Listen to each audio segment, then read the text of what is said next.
يا ترى اشتريت فانوس رمضان ولا لسه؟ في الفيديو ده هخليك تصمم وتبرمج الفانوس الخاص بيك باستخدام برنامج سكراتش.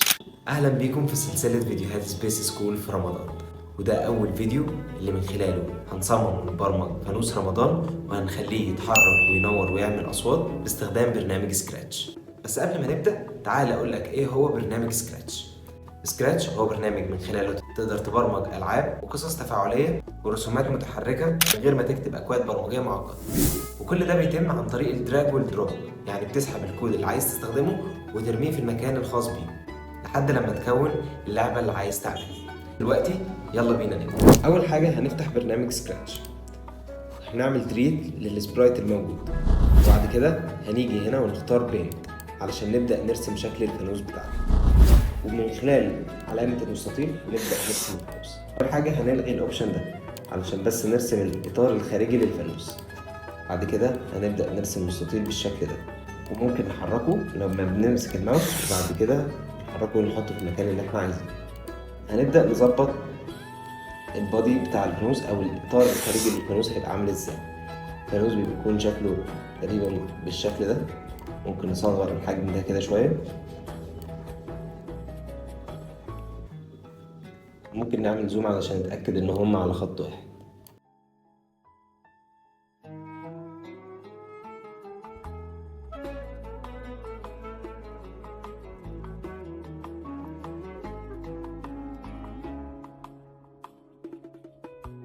وبعد كده هنرسم الجزء بتاع الفانوس اللي فوق اللي احنا بنمسك منه الفانوس، ده بيكون عبارة عن شكل دايرة.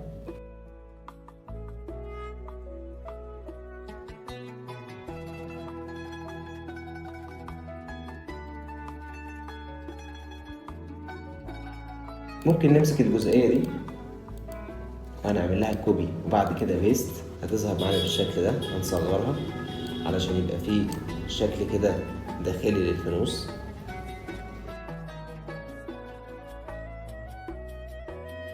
ممكن نبدأ دلوقتي نلون الفانوس.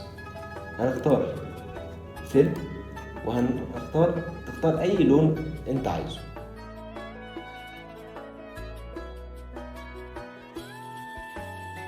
بعد كده هنيجي هنا ونعمل دوبليكيت علشان نعمل نسخة تانية من الفانوس بالظبط.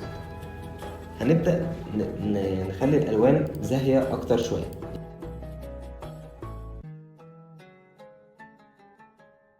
نعمل نسخة تانية من الفانوس.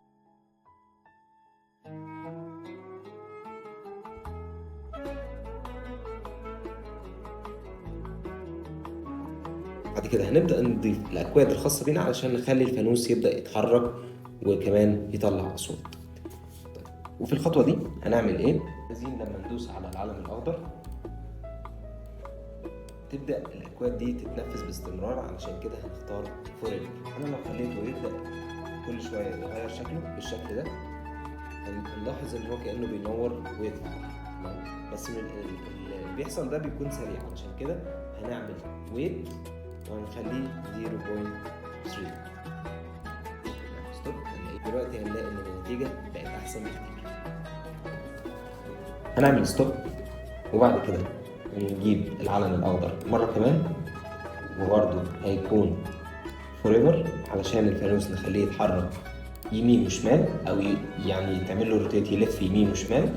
فهنعمل يمين وشمال وبعد كده يمين تاني، بس برضو علشان نلاقي النتيجة كويسة هنحط ويت في النص برضو 0.3.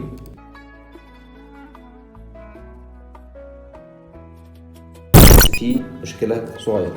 المشكلة هنا علشان هو احنا عاملينه ان هو بيدور لليمين 30 درجة، لكن للشمال بس 15 درجة، فدي هنزودها هنخليها 30 ونبدأ نخليه يبقى من 90 تاني، يبدأ كده زي ما كان في الأول.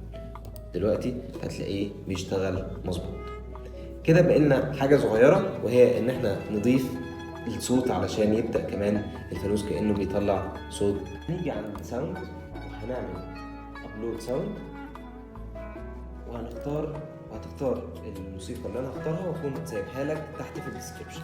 اختار برضو العلم الاخضر، وهنختار من ساوند هنختار بلاي ساوند انتل دان، وبكده هيكون فانوس تعمل معانا بالشكل ده.